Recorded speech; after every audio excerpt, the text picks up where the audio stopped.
यहाँ कांग्रेस पार्टी हुकूमत में है, रेवंत रेड्डी साहब की सरकार चल रही है और जो कांग्रेस पार्टी ने वादे किए थे माइनॉरिटी कम्युनिटी के लिए, जो चेवेल्ला डिक्लेरेशन करके उन्होंने वादा किया था, आज उन कोई भी वादे के ऊपर उन्होंने अमलावरी नहीं की है। तो मैं यहाँ से डिमांड करती हूँ रेवंत रेड्डी साहब को, आप चेवेल्ला डिक्लेरेशन को इमीडिएटली अमल कीजिए। आप पे कोई भरोसा नहीं करने वाला था, इसीलिए आप लगातार गांधी फैमिली को तेलंगाना पे लाते रहे और उनके भरोसे पे थोड़े यहाँ पे लोग भी आपको वोट दिए।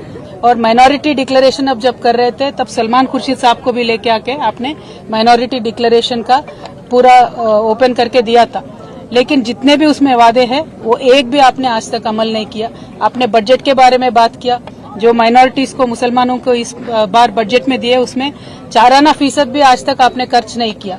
और जो आप ये अलगा व्यवहार माइनॉरिटी कम्युनिटी से कर रहे हैं, हम इस पे बिल्कुल भी खुश नहीं है, या माइनॉरिटीज भी खुश नहीं है। तो मैं आपसे यही डिमांड करती हूँ कि इमीडिएटली आप माइनॉरिटीज के जितने भी वादे हैं वो निभाइए। इस साल का बजट आपने 3000 करोड़ दिया है, लेकिन खर्च सिर्फ 700 करोड़ आपने किया है।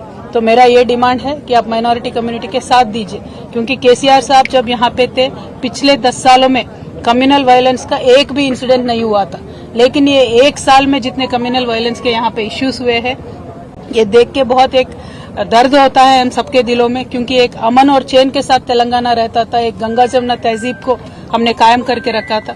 लेकिन जब से रेवंत रेड्डी साहब आए हैं, ये तो कम्युनल वायलेंस पे ना ध्यान दे रहे हैं, ना मुसलमानों के तरक्की पे ध्यान दे रहे हैं, ना हिंदुओं के तरक्की पे ध्यान दे रहे हैं। इसीलिए मुझे लगता है जो जिस उनका व्यवहार है, उनका बर्ताव है, मुझे तो लगता है कि उनके रूट्स सारे आरएसएस में है, इसीलिए एक डिफरेंशियल ट्रीटमेंट ये दे रहे हैं, ऐसा मुझे लगता है। तो I will say that mister Revanth Reddy ji, आप अभी फोकस करिए माइनॉरिटी से इश्यूज पे, स्पेशली माइनॉरिटी वुमेन के लिए आपने जो प्रॉमिस किया था कि 1,60,000 देंगे कल्याण लक्ष्मी का, आप वो दीजिए। उसके साथ साथ आप सोना भी देने वाले थे, 1 तोला सोना भी देने वाले थे, वो दीजिए।